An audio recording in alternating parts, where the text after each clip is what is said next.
Good afternoon. It's so good for me to have this chance to be here with all of you. My first thing, I would not want to be in your shoes having to vote. My first thought sitting here, listening to our speakers, I kept thinking, if I was going to pick a team of people to be working with me, I'd just take all of them.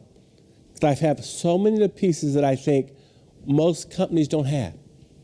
This is one of the most diverse groups, and even their ideas. Imagine what they could produce if you had them working with you. They all bring their gifts, but just like all of you. And I think sometimes we forget that. What's nice for me, I feel so blessed. I work with probably more students than anyone. I speak with them, I talk with them, but all of you are my best teachers. I don't think our students hear that enough. And I think for me, you teach me how to do things better, how to think differently, how to support you. And the challenge is with our society right now, with so many things that our speakers brought up today, we teach young people to get their value and their worth from the outside.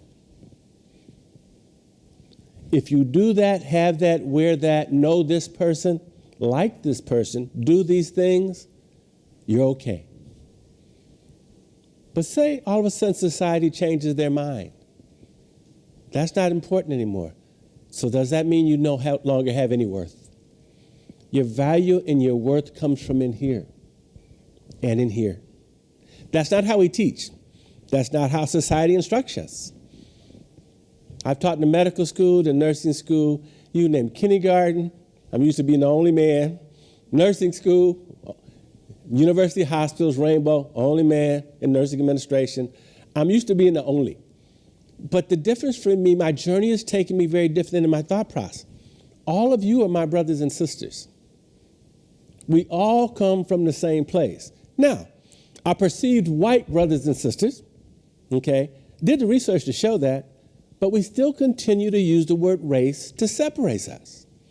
The word race is a construct used to separate. You'll do things to people who you don't think are a part of you that you'd never do if you thought they were. Homo sapiens is what we all are. Human is what we all are. The word race, but we're not there yet. When you fill out forms, you still have to put your race. I struggle with that so much. I just write down, oh, I'm human. Now, ethnically, Irish, Asian, Native American, and African. I'm proud of all those pieces. The other part, all of us are immigrants, except the Native Americans who were first. But we forget that. We come in, who's ever in power writes history. They decide what it is, and then you teach it in school. So later on in life, when people realize, wow, those things weren't true, now they're teaching us something different. How do we know what to believe? My fair-skinned brothers and sisters, there's really no people who are white.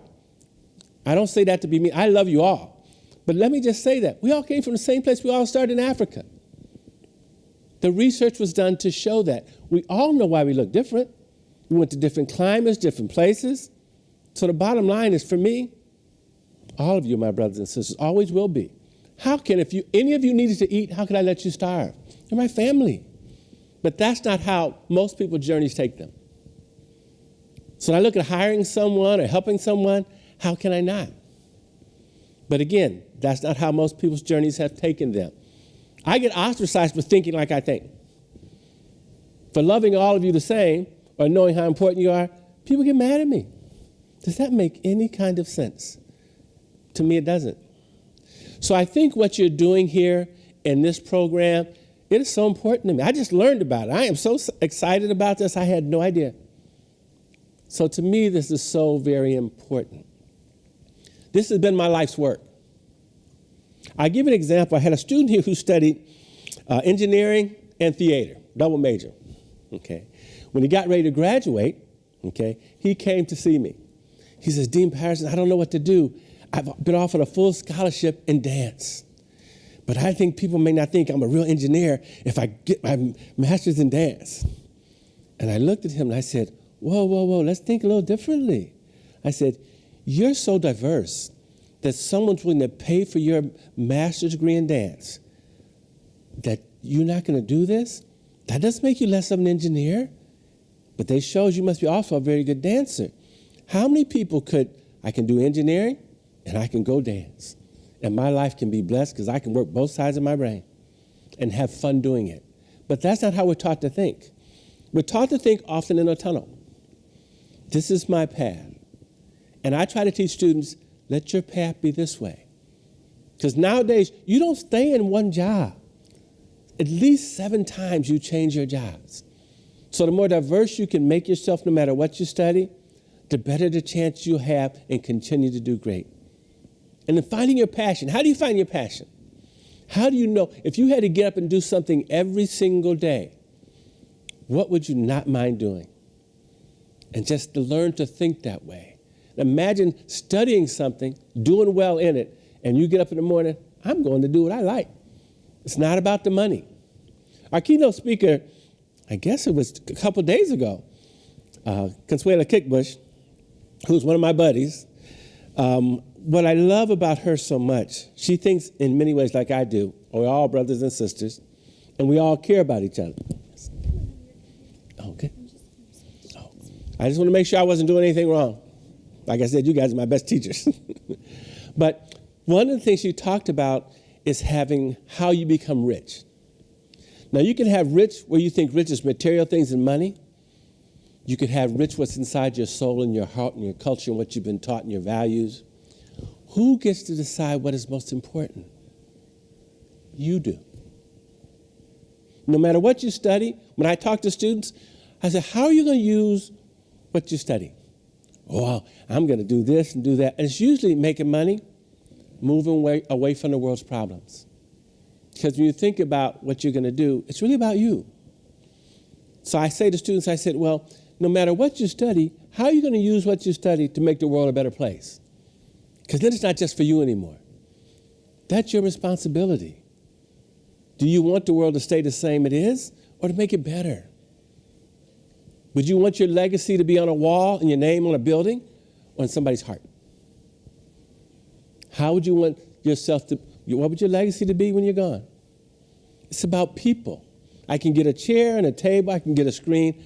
I can't get another of any one of you. There's one of you. So with that, how can I ever think of you as second? I can't get another you. You're always first. What I believe in, I serve all of you. I serve people. I do what's in the best interest of the people I serve, not what's easiest for me. If I do what's easiest for me, it's not about you. It's not about necessary, unless you think your values, well, as long as that makes it easy for me and they get a little bit, it's okay. That's not the way the world should be. When I think of our speakers today, for a moment, I had a little tear come to my eyes. I'll be very honest. Because it just sounds so nice to hear people in the fields, particularly of science and engineering and art. When I thought about the music, I'm thinking, that's how I got through college. I played music professionally. That's one of the ways I got through college. I did pottery. I did that. But I also worked in healthcare. I worked with our biomedical engineers when I worked at Rainbow, and I would have them come to the hospital to help build equipment that insurance companies wouldn't pay for children because they would cost too much. So I'd get our students from Case and biomedical engineering to come. I said, we need something that can do this, but made inexpensively, but safe. These students would go back, and they would get whatever material they needed to make sure it would be safe. They'd come back to the hospital. Sometimes it'd be water therapy for our children. And the parents could not believe that our students, something that would cost $50,000 and $60,000 for insurance, $300, they'd come back with the same thing, could do the same thing. I'd have these students meet these parents and these families, and the doctors would be amazed. And I go, this is what it's about. Why do we make things so complicated? Why is it about money and not helping people? All of you have a chance to change that. Don't sell yourself short. And when I talked about all my ethnic makeups, I'm proud of every one of them. I wouldn't be here without it. But again, a lot of us don't even know all of our pieces in the history, as Anastasia said. We don't know where we all come from, all our pieces. But we've never had a reason to. And my life hasn't been an easy life, but I'm very proud of it.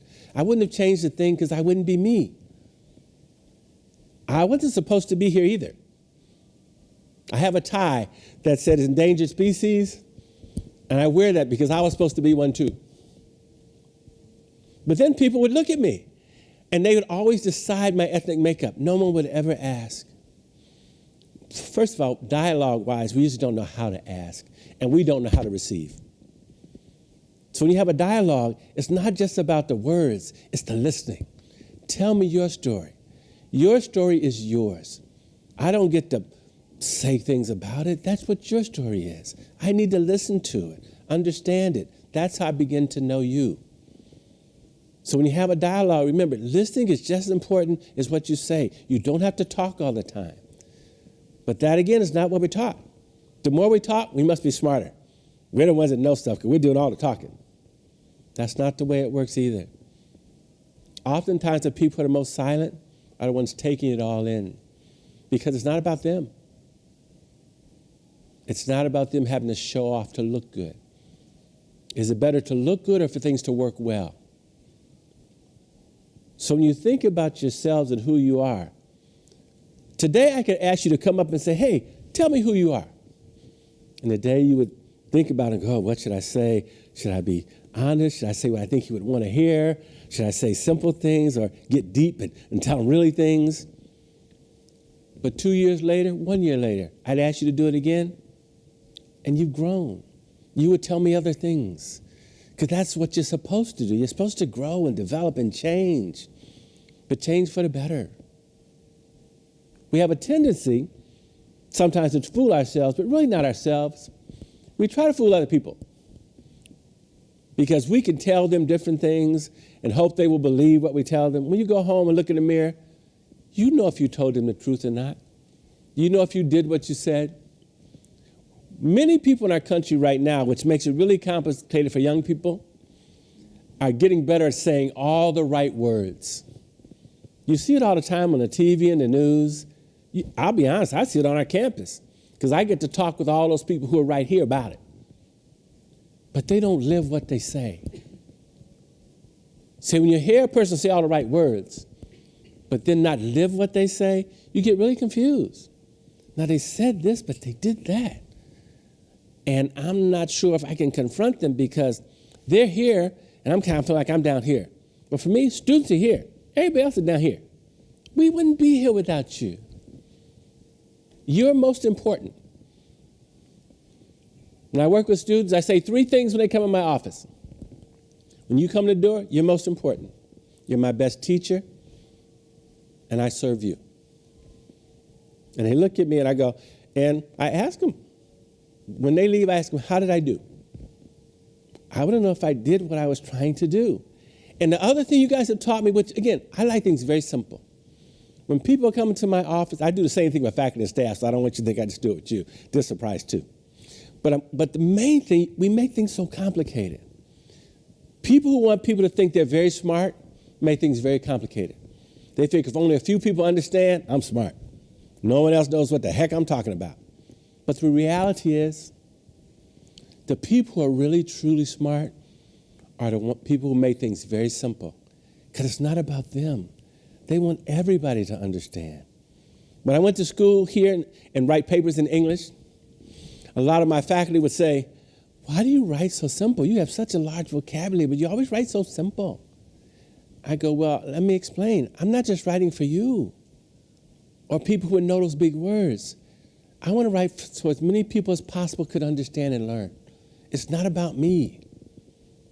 I said, are you going to give me a worse grade because I write simple? But you understand it, right? Now, yeah, I said, so think of it from, that's my value system. It's not that I don't know the big words. I'm making a choice not to use them because it's about everyone. I want to bring people forward, not make them feel like we're still pushing them down. People are not disposable, no matter where you come from.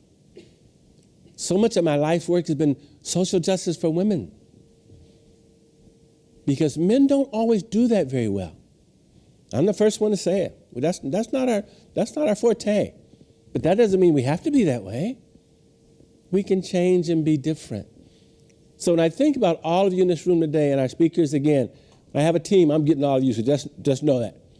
Okay? So I think any place you would go, if all of you could work together, I'd be thinking things are going to get better. It's as simple as that. Okay? So I love to talk. But I had a limited amount of time I was supposed to talk to all of you. And I'm hoping the voting is probably going well in that regard. But please, think about what our speakers said today and how they describe things. But think about yourself and who are you. Take the time to know yourself. If someone were to ask you who you are, be able to tell them. Don't build this giant thing of who you are, but think, am I happy with who I am? How do I change? What do I want to be? How do I want to be remembered? I want to remember it. I'll give you another example. I had a student, young woman who I met with, and she came to meet with me because she was tired of trying to portray someone who she didn't want to be. But she thought to get ahead, I had to do these things. She had to have the right boyfriend. He had to be in the right area of study. I mean, you name it. So everything would be on her resume perfect. And I looked at her and I said, do you like your boyfriend? She goes, well, I'm supposed to, because he's the kind of boyfriend I'm supposed to have so I can look like I'm doing the right thing. And I looked at her and I said, does he know that? And she starts crying. I go, no. I'm not saying anything to make you cry, but I'm trying to say things to get you to think. You're already important. Not because you have those things, but because who you are. You're important right now. From the time you came out of your mother's womb, you were important. And you need to know that. It's not where you get to, it's where you are, no matter where you are.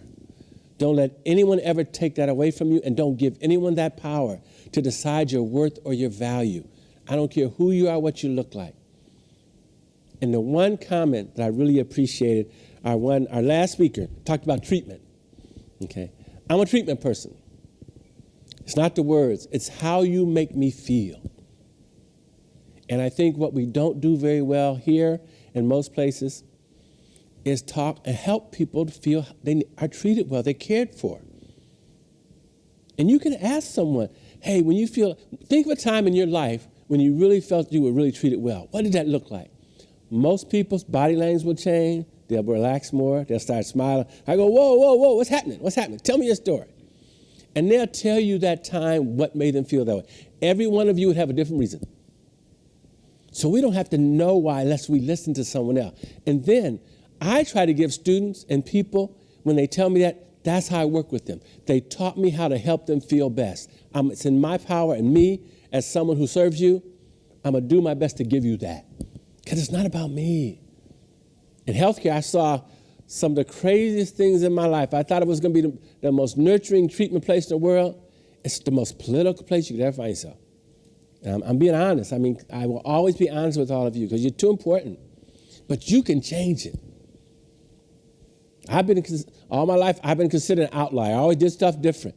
And I thanked people. Thank you. Thank you. I'm glad I'm a little bit different. As long as I'm doing a good job, not hurting people, and it's working. And that's all of you. So thank you for giving me a chance to speak with you today, for listening to our wonderful presenters. I mean, again, if I could take them and put them somewhere and I go, you go for it, because I'm not worried about you guys. You guys working together, nobody's going to mess with you. So thank you again. And just try to remember some of these words, because all of you are too important, and don't ever think you're not. Thank you very much.